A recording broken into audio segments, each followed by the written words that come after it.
G'day, welcome back to the next video in my series on chess engine tuning. Although, as you might have gathered, it's more like chess engine detuning at this stage as we go through different features of basically Stockfish, working out how it is such a powerful chess engine.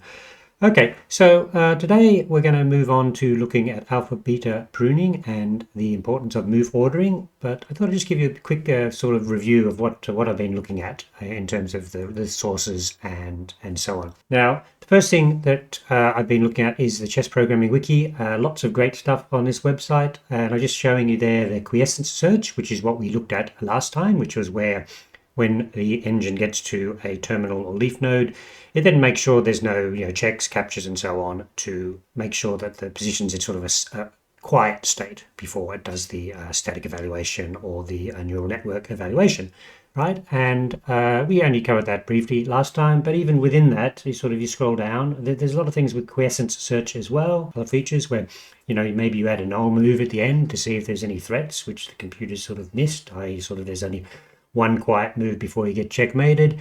And the other one I saw in quiescence search was delta pruning, which is, we see this a bit in sort of analyzing games as well, that, if you're a rook up, then maybe it doesn't really matter. Pawn captures, forget about them in terms of the quiescence search. That was what we did last time. And I said this time I'm moving on to looking at alpha beta pruning and the importance of move ordering in that process. So let me just close those two tabs. And first of all, we'll look at alpha beta pruning, just as a reminder. Chess engines, still at the core of most chess engines, is a search tree. The starting point for that was minimax, where basically you minimize one layer, maximize the next layer, and so on, and basically you go to all the nodes below it and you complete the full tree, and then you end up with some measures of, if the branch factor is 2 and goes 10 levels, and basically 2 to the 10 is kind of the amount of nodes you end up having to look at.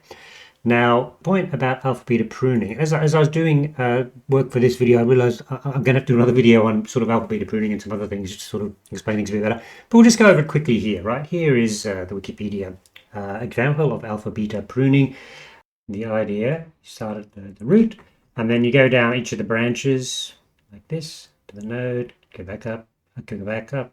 So this is the way the search process works. Standard minimax, you continue on. Okay, so we're not going to go all the way through there. Now let's see how alpha beta pruning improves that process. Now it's highlighted a few examples of branches which got pruned away, and therefore that saves a lot of time. And the whole thing about alpha beta pruning is it doesn't change the result, it just prunes away branches which are unnecessary. So let's have a look at this first 5 here. Now, by the time it gets to that 5 node, we're trying to minimize the node above it, which is then going into the maximum node above that. Now, you can see the maximum node above that has already got at least a 5. And then, so when we look at that minimum node with the 4 in it, well, it's already a 4, so it's always going to be less than or equal to 4 no matter what happens. So it just does not matter what value comes up here. This is still going to be 4 or less than 4. So this node, he'll never choose that way. It's going to be 5, right? So this is the whole idea, that what it keeps track of is the best value for the maximizing side, called the alpha, and the best value for the minimizing side, called the beta. And by keeping those stored, it knows when it can prune away branches. So let's have a look at another one here. So this 9 got pruned away, right? So this is a minimizing node. It's already found a 6, right? And that 6 is already less than or equal to this 6 here. So if this could be anything, it's not going to improve this. It'll be less than or equal to 6. So therefore, this guy already has his decision. It's a 6. And then over this side, it's even better. You see what happens, right? So I'm maximizing this value. We've already got a 6 as a possibility. And we've gone to a minimizing node, and it's already found a 5. So this is always going to be less than or equal to 5. So this you just don't have to consider at all, right? Okay, that's a very quick explanation of how it all works. And the idea of alpha beta pruning is you can see that you get to prune more stuff away if you've already considered the better moves already, which is the whole point of move ordering. In your alpha beta pruning, you put the best move first, and then you will get a better results. Now, so I guess it's worth mentioning how the algorithm can pick the good moves. Well, there's two ways. One of them is the methods of searching is always, it's like this iterative deepening, right? So you've probably already, when you're considering this bottom set of nodes, sorry, this is getting quite noisy here, but that's fine. You've already considered the levels above, so that you already got a pretty good estimate. In fact, you've got principal variation and so on. So you can use those previous valuations to help order the moves. And the other one is sort of a capture ordering, right? It's much better to consider a pawn takes queen move before a queen takes pawn move. And that actually has a name. We go back to the move ordering tab, which read at your own leisure later. Then standard techniques for move ordering, principal variation move from the previous iteration I mentioned. And then the other one is to do captures, right? It has this term, MVV, LVA. Most valuable victim, least valuable aggressor, which kind of makes sense. And then after that, you do a static evaluation. Okay, so that's the theory behind it all. So let's go and have a look and see how much impact we get from using correct move ordering. Now, as what the way things are, I'm going to do that by disabling it in Stockfish. Now, I can see I've already got it here. I did the normal procedure of just completely copying the Stockfish engine into a new directory called wrong, and then there's two files going to change. This one is move pick, and remember there's the move generator in Stockfish and then move pick, which basically does pick the order of them, and then the search, which takes that move ordering and uses the search function. So what I did here is you can see there's this this sorting function.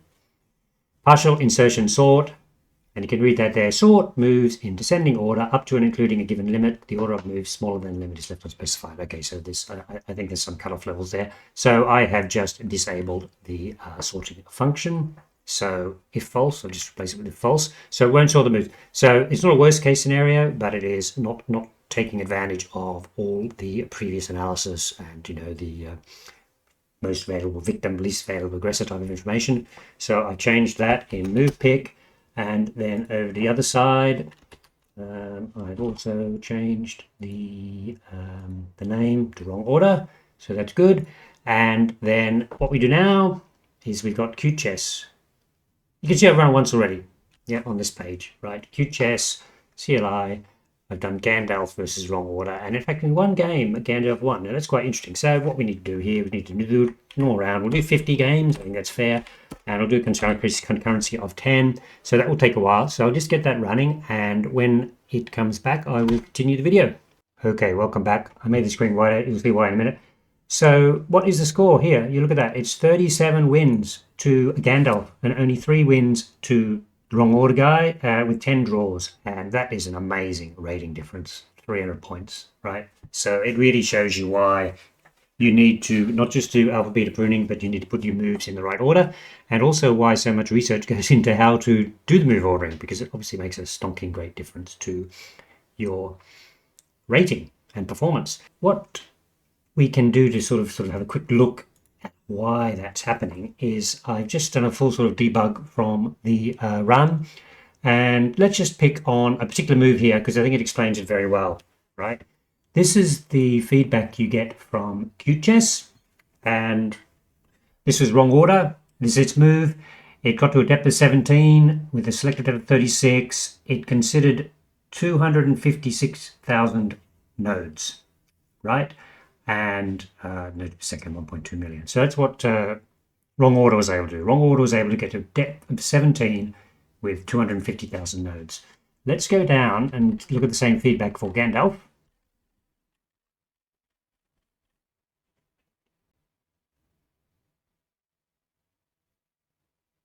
And what we see here, got to a depth of 27 with the select of 55, which is the quiescent search. Now it's actually looked at more nodes. Now part of the reason for that is probably there's lots more transitions and so on, but you can see that it's just got to a way deeper level, right? I just picked on one example here, but that's obviously what's happening is that because of the alpha beta pruning with correct move order, Gandalf is actually going to be able to get to a deeper apply and therefore come up with a better result. Okay, so that's quite interesting. Just to close out today, what I'll do is let's go back to one of these browser windows and find a comment here, which is quite interesting. A chess program that searches 4 plies with an average of 36 branches per node evaluates more than 1 million terminal nodes. An optimal alpha beta prune would eliminate all but 2,000 terminal nodes, reduction of 99.8%. So that's kind of exaggerating the benefit, but it can do a lot in terms of saving calculation time. And above here you see the comment that actually sort of these alpha beta pruning and move ordering, you end up doing like the square root of the effort, is actually a very big search benefit. Now I'm going to follow this up with a video on alpha beta pruning and a few things about move search order stuff, because I realize that actually there's a lot of interesting material here. But if you just want to have a sort of a quick overview, that's what we're at. You can, depending on the level of the search, 300 points stronger by actually putting in the move orders into your search tree. Great. Hope you enjoyed that, and thank you very much for watching.